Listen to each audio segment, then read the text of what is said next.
ส่ผ้าตายยังเลย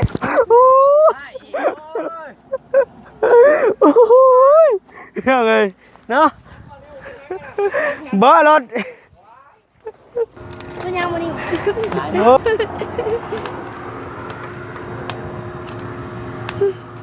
ไปใกล้ๆเลยเฮาญาติเลย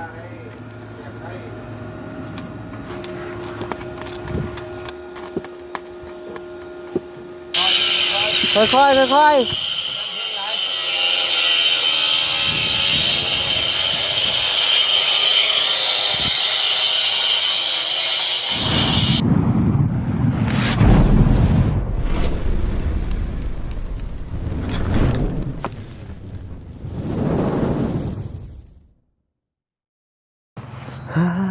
ตัวพี่น้องเลยเนาะเปิดคลิปเปิดภาพมาบัดนี้พี่น้องเลยเนาะอยู่เฮือนอยู่ซ่านน้องสายผ้าคือเก่าคือเดิมนะพี่น้องเนาะมาพบมาพอกับทางบาวนิวอีกเช่นเก่าเช่นเคยนะพี่น้องเนาะอยู่กับช่องบาวนิวสะพานบุญเด้อพี่น้องเด้อเนาะทางบาวนิวก็ขอกราบทักทายสบายดีพ่อแม่พี่น้องมาทุกคู่ทุกคนที่เข้ามารับชมบาวนิวโดยตลอดมาเนาะแล้วก็ส่งกำลังใจมาทางคอมเมนต์เนาะบาวนิวก็อ่านทุกๆคอมเมนต์นะพี่น้องเนาะทางบาวนิวก็ขอบใจหลายๆเด้อเนาะคำชี้แงะนั่นพี่น้องเลยเนาะถือว่าขอบใจทั้งพ่อแม่หลายๆเนาะที่ว่าคอมเมนต์ให้กำลังใจมานะพี่น้องเนาะมื้อนี้ก็อยู่ทั้งเฮือนน้องสายฟ้าคือเก่าคือเดิมพี่น้องเอ้ยยังบ่ได้ไปทางใดอยู่เนาะมาเยี่ยมมายามน้องเพิ่นพี่น้องเอ้ยหาแต่กินข้าวแล้วทางบ้านนิวก็ได้เนาะก็เลยว่าสิมาแป้งรถให้เพิ่นก่อนบาดนี้เนาะเอาวันนี้ซื้อตู้จอดมาสิจอดนี่ให้น้องเพิ่นเพราะมันเสียเกียร์แล้วถ้าว่าสิเปลี่ยนใหม่ก็เปลี่ยนบ่ได้พี่น้องเอ้ยมันเสียเกียร์แหละมีแต่จอดตากอยู่เลยรถเนาะ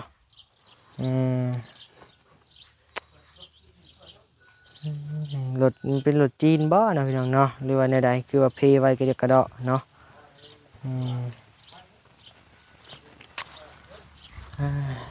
ฮ้อนพี่น้องเอ้ยเนาะมื้อนี้ฮ้อนแฮงเดินทางมากับบ่าวยาว2คนบ่นิวก็ได้ต้องคิดฮอดไผไอ้ไปดีโดยเพิ่งมาใส่แต่งนอน ใส่แว่นตาดำคักแท้ๆโดยใส่แว่นตาดำหัวโลนบ่หัวโหลนขึ้นว่าอันนี้พอหมวกบ่มีโดยนี่อันนี้มันเพ่เนาะเนี่ยปั่นมันเสียเกียร์โดยนี่มีแต่สิจอดตรงนี้ใส่ผ้าตายยังเลย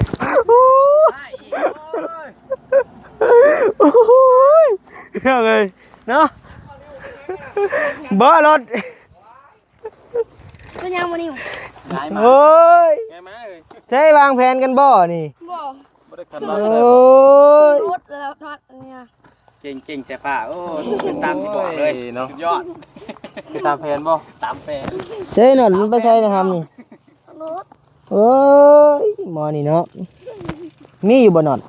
บ่ให้เจ้าลวดมัดเอาเกือบคอหักอุ้ยเนาะชอบไม่ได้ทำถือข่อยนี่ดิลงไงลงได้เนาะใช่แหละนี่ฮะมันไปใช่แหละนี่ไปเอามาไปมันใดมันไปเอามาไปนี่แหละอันนี้แหละมันโอ้ยเบื้องนี่ก็รุดแล้วนี่จอดติดเลยซะมันต้องรถถีบญี่ปุ่นพุ่นนะครับแม่รถถีบจีนนะนี่ฮะราคากับแพงอยู่นะทำตัวญี่ปุ่นเราย่อมหาบักคักที่โอ้ยจนลืมข้าวตีที่แกบ่เมื่อยอีกเอามันนอนเลยญี่ปุ่นเสียเกียวมันแหละล่องรถตัวญี่ปุ่นเลยหูนี่ก็เสียเลยหูนี่ก็ราคามันก็สีญี่ปุ่นที่กันแล้วนี่มันจะจอดแต้ๆนิดหนึ่งพอให้เพิ่นแค่นี้ว่าเพิ่นสิซ่อมแป้งตัวนี้กะเกียร์ออกจอดตาใส่เนาะใส่ผ้าตัวนี้ฮะเอาน็อตหันเอาน็อตตัวนี้เนาะเดือบบ่ได้ตัวน่ะฮะเดือบบ่ได้ตัวน่ะเป็นยังสิบ่ได้คะแนนให้จอดให้จอดมันก็เพ่เลยมาซื้อน็อตมาใส่เอาน็อตนี้มันจะเบอร์ดีน็อตเบอร์10ใช่สบายดีป่ะลุงเนี่ยสบายดีป่ะลุงให้ ว่าเจ้าจะถ่ายคลิปเด้อ ฮะ น้องมันจะถ่ายคลิป ได้ช็อตเชยเนาะบัดช็อตสิมาก็บ่ได้ยะ ยังเลยเฮ้ยยังใช้ไพ่ได้อยู่ว่าไพ่ ได้ยังบ่ได้แล้ว หึ บ่ได้ เป็นยัง มันบ่เหาะ บ่อยู่เทิงนะอันสิอยู่ขึ้นไปเทิงพุ่นละ ได้ ไปอยู่ขึ้นไปเทิงปะ ไป อยู่ไป เจ้าคือบุญที่มือนะบ่เอาหวัดน่ะค่ะง่ายวันที่จะมาต่อมือ ขี่กับมอเตอร์อีกแล้ว ก็มือน่ะ บักต่ออีกแล้ว บักต่อปะ ต่อหน้าหามือโอ้โหต่อลกมือ บ่มีบ่ได้มาหาบ่เดี๋ยวนี้ บาร์บี้คาเวียกบ่บาร์บี้แล้วคาเวียกยังบาร์บี้นะ เราเก็บปีเลย กี่ปีรถไปอืม อ้าวไอ้ต่อ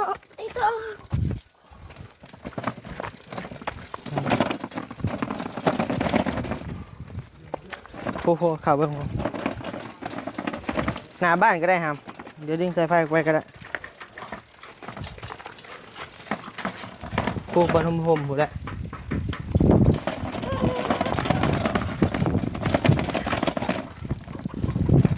ไม่กินละ โอเคเอาพี่น้องเลย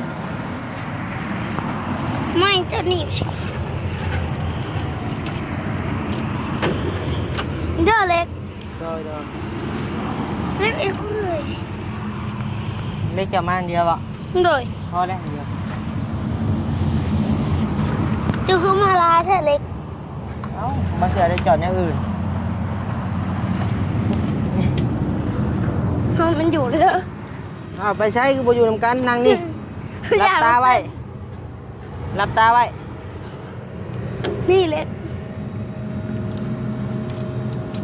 แท้เนี่ยก็สิรุดเลยคือมีแต่แนวสิรุดแท้ หันเขาได้ นี่เล็ก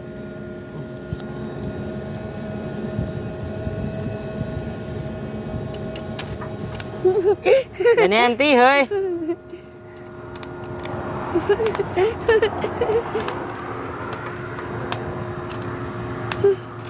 ไปใกล้ๆเลยเฮาย่านเลย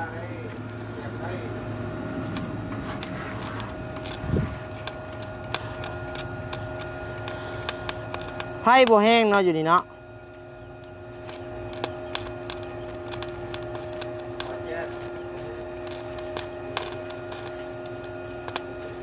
ไผ่วัดบ่แห้งนะพอนี่ฮะ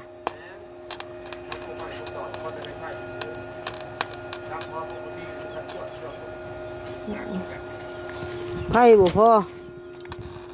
เดี๋ยวเดี๋ยวทูบตัวใหม่มาดูหาม เลย มันทูบจุดบ่อยากเปื่อยใช่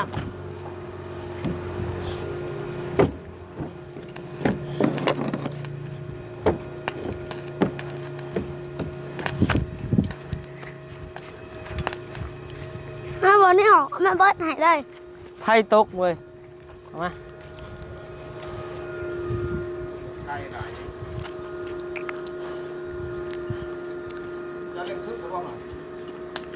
เกือบชุดผู้นแหล้ว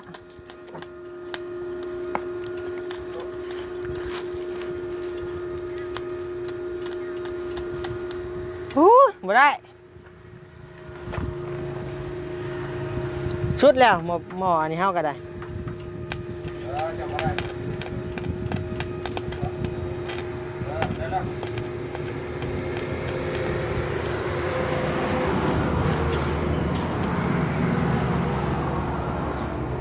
ไพ่ตกแลนออกแลนเข่าอยู่นี่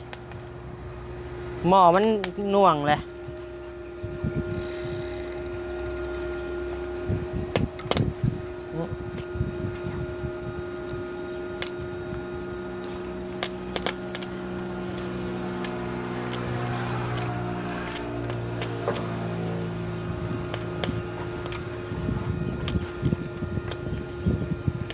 เขามานั่งอยู่ต่างแท้ย่านแห้งอะไรให้บ่แห้งดิไม่ปกระดอน ไฟต่อใกล้พวกพี่น้องเลยเนาะ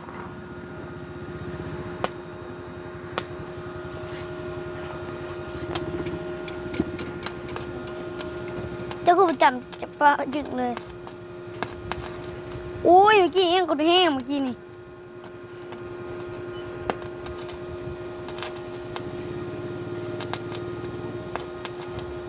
ลวดให้บ่เปื่อยซับ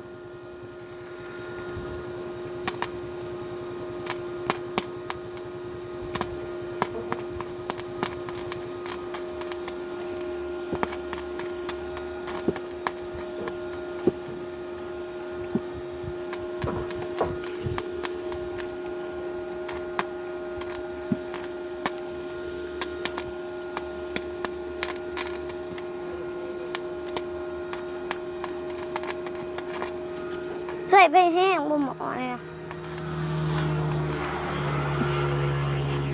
ได้แล้วใส่ผ้าได้แล้ว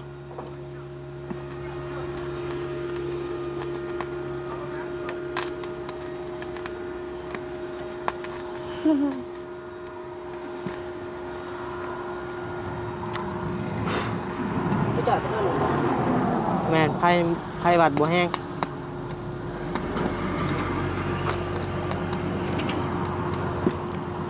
ตาเจ้าจีพาอย่างรอแล้ววันนี้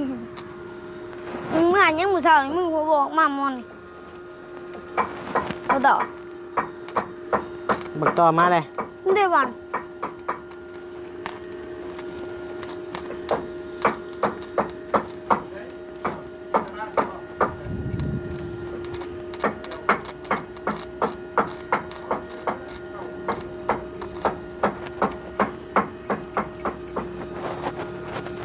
ไผ่บ่พอใส่ไผ่ เมื่อกี้คือได้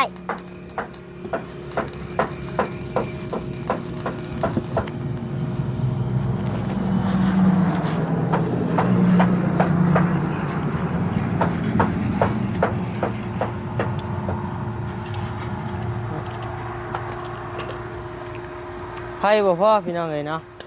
ไผ่มาแต่วัดพู้นแหละไผ่มันตกก็เลยว่าจอดบ่ได้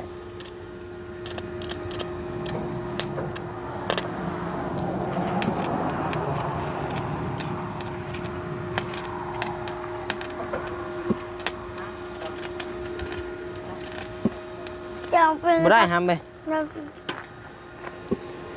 บ่อยู่ซ้ำพี่น้องเอ้ย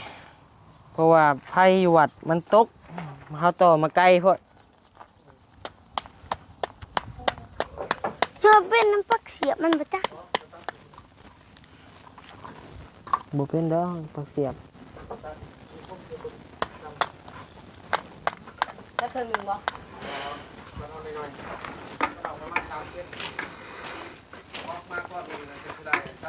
เอาไปจอดอยู่วัดบ่ใช่พระ ปะ เพิ่นบ่ให้บ่ โมโห เอ้าหมอนี่ ยังโมโห คนตีนนี้นี่เนาะ เอาก็บอก มันใส่หินเจียเราได้เนาะบัดจอดนี่เราบ่ได้ มันใส่ไฟแห้งตัวนี้ ทำนี้บ่ภาษา ไปไว้ใช่พระมือหน้าอย่างแปลงหรือว่าเอาขึ้นรถอ้ายอาชิมาจอดให้อยู่เพื่อน ไป อืมไปพี่น้องเอ้ยบ่ได้เนาะเอ้ยใช่เห็นยังกันดิเห็นยังกันดิเห็นดิเออ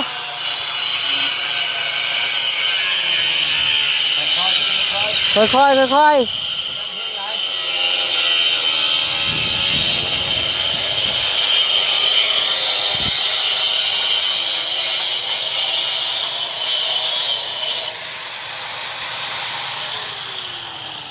ห้ามจะตัดจะอย่าเอาหัวลงนี่นะแม่เงี่ยงเอาข่างมาลงยามันสิดเดี๋ยวนั่นแหละเพราะว่ายามันสิดเสมขาเจ้านะ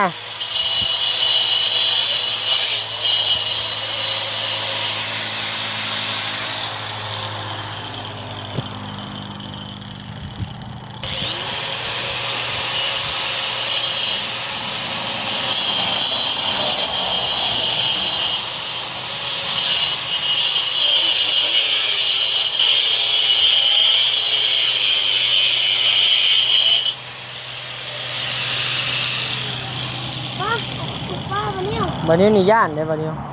ป้าเอาขึ้นรถป้าเก็บไว้เอาขึ้นรถ คือบ้าอุ่นกัน โดย ไปขึ้นรถ เอาเล็กกันเลยดิถูกเล็ก เด้ทุ่มในตีนเจ้าหะ ก็บ่ไปจอดดีกว่าเอ้า อย่าเพิ่นให้อย่าได้เอามาจอดอยู่เฮือนนั่นก็ได้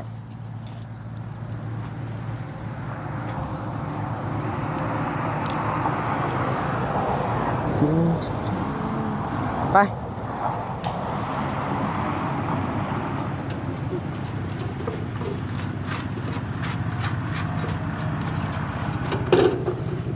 มาไอ้สิจับรถนะเห็นมาไปรถจับไปผู้เบื้องผมเดี๋ยวสิเอารถไปแป้งเป็นก่อนยังไง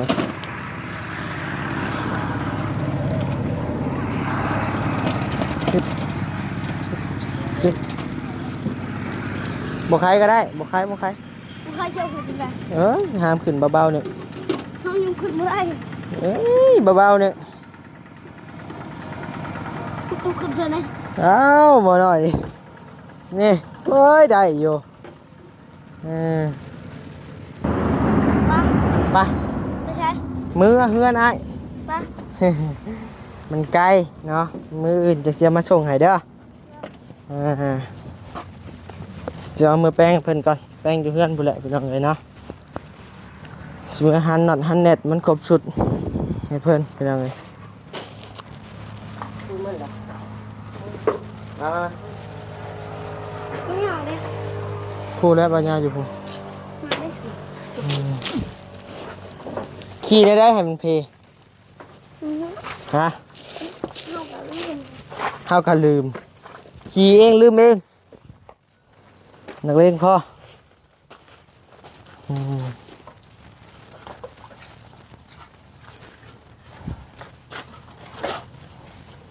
ได้แล้วอะไรด้วยเงินนางใช้ผ้าใกล้สิแล้วแหละไม่ต้องเลยเนาะรอบด้าน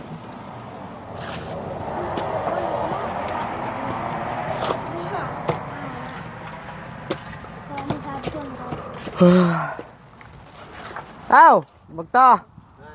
มายังได้ดีนะอ้าวบักพึ่งบักแตนเดี๋ยวสับไปใช้หมดเลยอ้าวบักพึ่งบักแตนเมื่อเลยเหลือแต่บักต่อสบายดีเด้อบักต่อเด้อ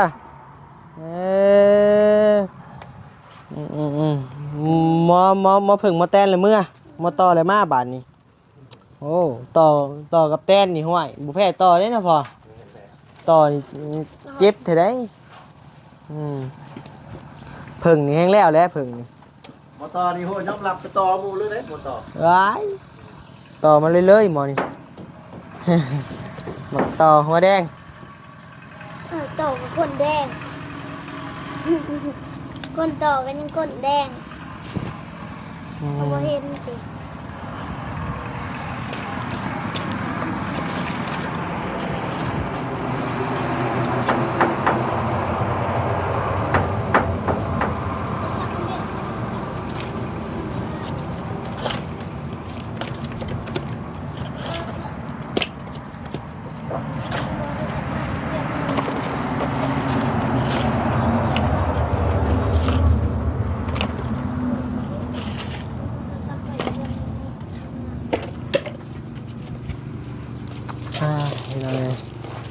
เสร็จแล้วพอเอ้ยเฮาสิเมื่อป้าเจ้าเลยได้บัดนี้ได้มาไวเมื่อไวเด้เดี๋ยวนี้ได้ เอาหาโมงใช่จังหวะใช่ไหม หึ บุญยาบอกหาโมง บ่ฟังเบิ่งเมื่อป้าได้ไหมเอ้ย เด้อสิได้แล้วพี่น้องเอ้ยสิพุ่งแล้วสิพุ่งกีบแล้วเนาะ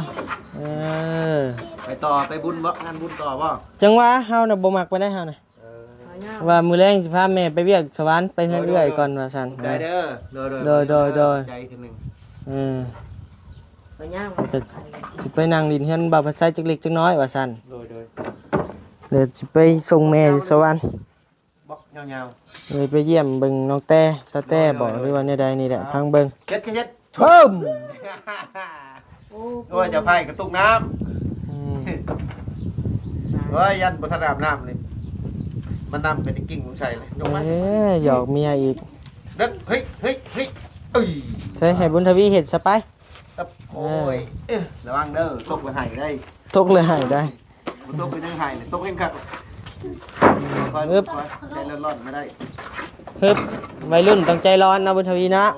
บอกมา ต้องจัดยังเลยฮะ วัยรุ่นใจร้อนได้เจ้ายากับวัยรุ่นนี่เอาไปพี่น้องเลยเนาะเมื่อป้าก่อนบาทนี้เนาะพี่น้องเอ้ยเห็นน้องสายฟ้ากะใกล้แล้วใกล้สิแล้วแหละ